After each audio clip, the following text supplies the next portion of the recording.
Bom dia, é com muito gosto que estou aqui, que recebi o convite para integrar este seminário e para falar um bocadinho de saúde operacional. Cumpro-me apenas uma palavra inicial. Eu sou major no ativo do Exército, estou fora do ramo e, portanto, o que vou dizer é da minha responsabilidade e não da responsabilidade do Exército Português. Eu queria deixar isto. Respondo neste momento pela presença do INEM e não pelo Exército. De qualquer das formas, é como um perito que aceitei este convite e é com muito gosto que estou aqui a partilhar convosco algumas das preocupações e daquilo que foi o trabalho desenvolvido ao longo dos últimos anos no seio do nosso Exército e daquilo que tem sido um caminho para evoluirmos no contexto da saúde operacional. Alguns dos cenários onde eu já estive, só para eu usar um bocadinho a apresentação. Basicamente, o que eu vou fazer, ou que eu vou falar ao longo dos próximos minutos, vai ser por esta agenda, evolução da doutrina e saúde operacional, doutrina de NATO de apoio sanitário, o que nós fizemos em Portugal para integrar e o que é, ou o que vai ser a organização da medicina operacional no seio das nossas Forças Armadas e onde é que, eventualmente, a parceria civil-militar poderá entrar neste contexto. Todos sabemos que o novo teatro de operações dos tempos modernos é um teatro não linear e urbano, com uma manobra tática com enorme velocidade, em que nós, do ponto de vista de apoio sanitário, temos muitas vezes que acompanhar 200 km, 400 km para trás ou para a frente do combate e, portanto, não podemos ter estruturas físicas de grande imobilidade. Cada vez com maior proteção balística no combatente, maiores exigências sanitárias, desde o comandante ao soldado, incluindo aquilo que nós sabemos que é uma política de baixas zero, quer do ponto de vista militar, quer do ponto de vista civil. Também sabemos neste momento que cerca de, ou mais de 15% dos feridos vão requerer cirurgia de emergência e isto mudou por completo a nossa forma de estar do ponto de vista daquilo que é a visão da saúde operacional. Da mesma forma também não se resume aos conflitos armados, ou pelo menos aos conflitos armados clássicos, aquilo que é o papel da saúde operacional e temos neste momento aquilo que é a necessidade de atuação em ambientes hostis, desde aquilo que é o combate ao terror, operações estritamente militares ou aquilo que é uma interface claramente civil-militar em que o que temos que dar apoio naturalmente a cenários de grandes catástrofes em que as Forças Armadas participam não só pelo seu know-how como pela capacidade de proteção da força que forças civis não têm. Do ponto de vista da doutrina, há uma série de documentos que suportam tudo isto que vão ver nesta apresentação e aquilo que foram os traços ou as linhas gerais de implementação na nossa doutrina e, portanto, nada foi inventado e aquilo que está feito e está a ser feito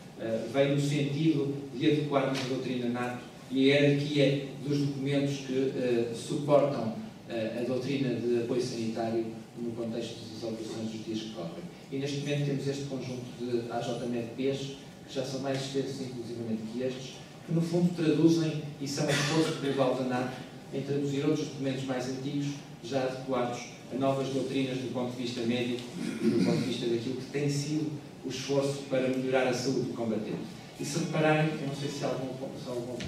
ponto de laser, se repararem, ao longo dos conflitos, e se virem desde o século XVIII até agora, o que temos vindo a assistir é claramente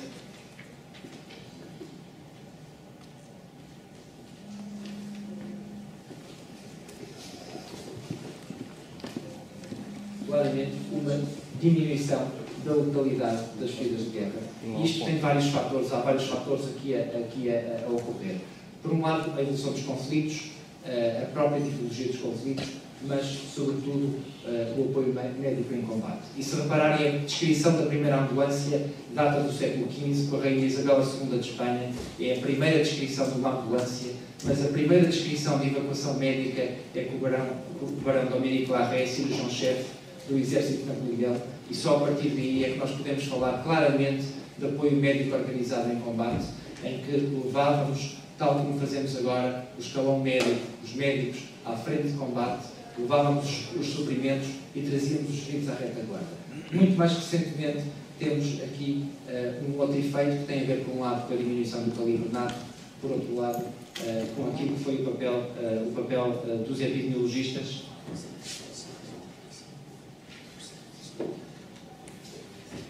a determinar onde é que nós podíamos atuar mais. E, por exemplo, a mudança de paradigma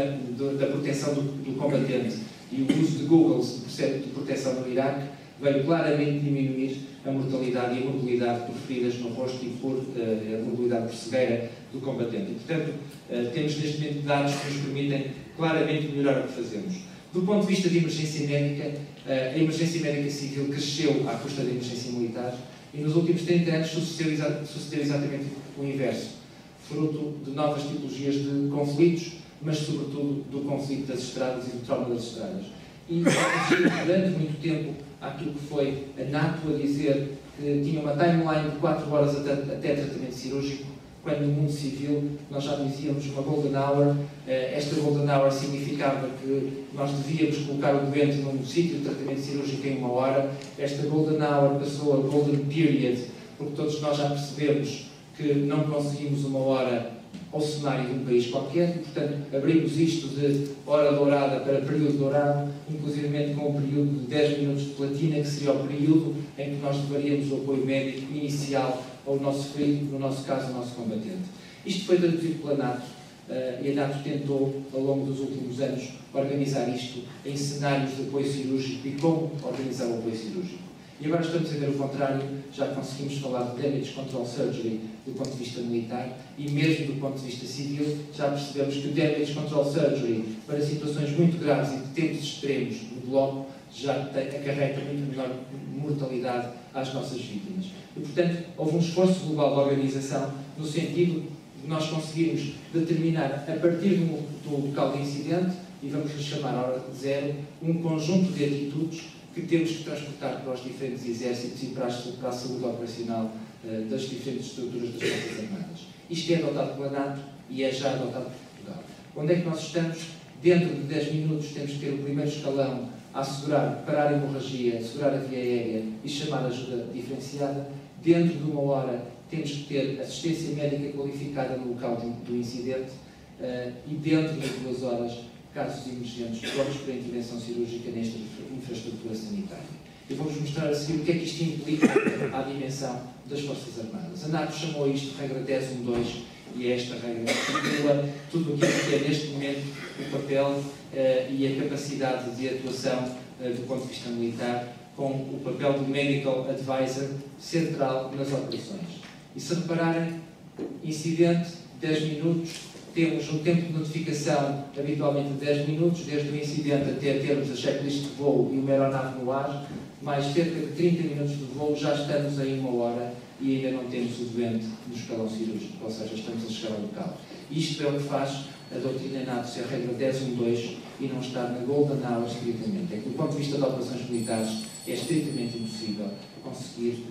timelines de 1 hora para o tratamento cirúrgico. Se pensarmos que temos 5 minutos no local de incidente, mais 30 a 40 minutos de voo de regresso e 15 minutos de transferência do doente, temos mais 60 minutos e aqui estamos em cima das 2 horas, dos 120 minutos de timeline. Se repararem que isto vai condicionar as operações, vamos ver mais à frente o que é que isto fez, por exemplo, ao Teatro de Operações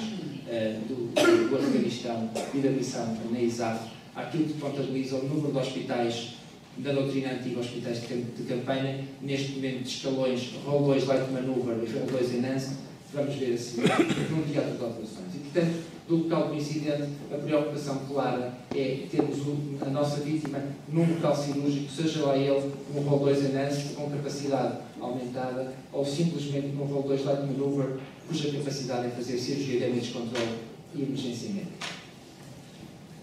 Para termos noção da quantidade de hospitais de campanha que são necessários, sendo que em missões NATO eles são dados por forças militares diretas, em missões ONU isto piora muito, porque são meios escassos e os vários países têm muita dificuldade em conseguir primeiro ter dotação orçamental e depois hipotecar provavelmente o seu único Rol 2 Enhanced num cenário internacional. Para terem noção daquilo que foi o apoio médico, ou daquilo que é o apoio médico do ponto de vista cirúrgico, do ponto de vista de escalões Rol 2 Enhanced e Rol 2 Light Maneuver, é este o cenário com esta quantidade de hospitais e isto corresponde à timeline de 2 horas de ida e volta de cada centrado em cada um destes escalões Enhanced ou Light Maneuver. A Operação Somália, o meu ramo é o Exército, não é a Marinha, portanto perdoem-me as incorreções, mas só para tentar explanar um bocadinho o que é um cenário diferente do ponto de vista de atuação E porquê é que alguns comandantes combatem e outros não? É que os escalões cirúrgicos resumem-se a 2 escalões em navios hospital, mais nada. A Marinha tem uma definição que o Exército e a Força Aérea não têm, que é o rolo 1+, que é uma coisa que não existe na literatura, mas é que a Marinha costuma atribuir quando tem um cirurgião dentro de um rolo 1 e tem alguma capacidade cirúrgica. É um escalão que não existe do ponto de vista NATO. Seja como for, onde existem rolo 2, é mais no território, e na Somália é evidente que militares internacionais não vão ser tratados na Somália. Em termos de teatro de operações, como é que nós escalonamos o apoio médico neste momento? Teatro, fora do teatro, medicina preventiva e cuidados antes de projetarmos os nossos militares no teatro de operações, depois de voltar do teatro, tratamento definitivo de habilitação e da mesma forma cuidados de epidemiologia, e no teatro, cuidados de saúde primária, ressuscitação, estabilização e cuidados cirúrgicos. Ora, organizamos isto neste momento em escalões, do rolo 1 ao rolo 4, sendo que no Exército Português, neste momento, implementámos a estrutura rolo 1, rolo 2 Light Maneuver e rolo 2E, que dão capacidade de cuidados de saúde primária, de triagem, damage control surgery no rolo 2 Light Maneuver, e o rolo 2E é o equivalente ao nosso antigo hospital de campanha, com cirurgia primária, cuidados intensivos e camas no fundo, de enfermarias regulares. Esta imagem que vem aqui é da unidade de cuidados intensivos, tem 4 camas do nosso rolo 2 Enhanced do Exército Português. Vamos passar esta à frente, o tempo é curto, só para relembrar que quanto mais na frente de combate, maior mobilidade necessitamos para o escalão de saúde operacional, quanto mais na retaguarda, maior a diferenciação e menor a mobilidade. Esta é a estrutura tipo do rolo 2 Enhanced, tal como ela está neste momento definida no escalão do nosso Exército. Cresce de rolo 1 até rolo 2, sendo que foram definidos os fluxos de prioridades dos doentes, de forma a termos todo o funcionamento destes escalões de acordo com a doutrina. Vamos só passar estas imagens rapidamente, só para vos mostrar num cenário de fotos quase vídeo a montagem de um escalão a rolo 1. Esta foi feita em Viseu no exercício Dragão 2012. Até termos esta estrutura completamente montada, e ela pode crescer o número de tendas suficiente até ter capacidade cirúrgica e um máximo de 40 camas monitorizadas para a rolo 2. Algumas destas imagens com a projeção deste rolo 1 de Lisboa, da Pontinha até Viseu, e fizemos a simulação daquilo que se faz, no fundo, numa projeção de uma área de operações e a cumprir os mesmos tempos. Esta é uma imagem de um rolo 2 Enhanced, de um rolo 2 Light Maneuver americano, distribuído em 6 jipes, e em que fazem claramente cirurgia de damage control, e as vítimas, inclusivamente, as feridas cirúrgicas não são totalmente encerradas para permitir a reoperação no escalão seguinte. Da doutrina antiga, pouca coisa resta, a não ser claramente na zona de combate rolo 1 e rolo 2 Light Maneuver, na interface da zona de combate com a zona de comunicações rolo 2E e na zona de comunicações rolo 3, sendo que o rolo 4 é normalmente a atribuição do país hospedeiro. Alguma interface ou muita interface destes escalões com os nossos escalões unidades tipo, apenas para vos mostrar que ao nível português aquilo que se tentou criar é um escalão-batalhão que encaixa na brigada, que dá em comando completo à brigada o rolo 1, no fundo, e fica atribuído em controle operacional, quer o rolo 2E, quer o rolo 2 Light Maneuver, quer o escalão de evacuação, e portanto tudo isto acaba por substituir a companhia sanitária, e já não veem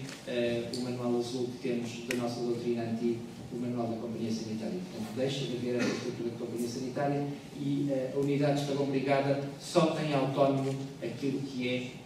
do escalão de saúde batalhão para a frente, o resto é completado à custa desta unidade modular de apoio sanitário.